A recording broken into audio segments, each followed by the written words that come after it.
Hi Sunday சமையல் தொன்ன biryani with my husband பார்க்கலாமா?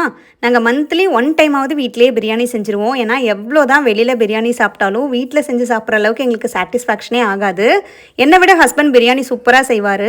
So நாங்கள் நிறைய பிரியாணி ட்ரை பண்ணியிருக்கோம். நான் என் ஹஸ்பண்ட் கிட்ட சொன்னேன், நீங்கள் பெங்களூரில் தானே ஒர்க் பண்ணுறீங்க, ஸோ இந்த வாரம் நம்ம பெங்களூர் ஸ்டைல் தொன்ன பிரியாணியே பண்ணிடலான்னு அதை தான் ட்ரை பண்ணோம்.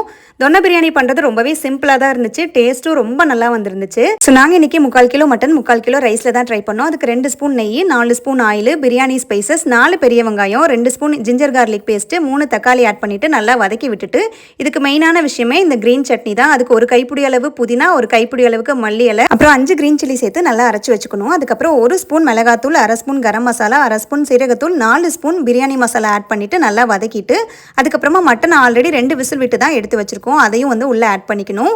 ஒரு 10 நிமிஷம் வரைக்கும் நல்லா வதக்கிட்டு அதுக்கப்புறம் ரைஸ் ஆட் பண்ணிடணும். ரைஸ் அரை மணி நேரம் ஊற வச்சு எடுத்துருக்கோம்.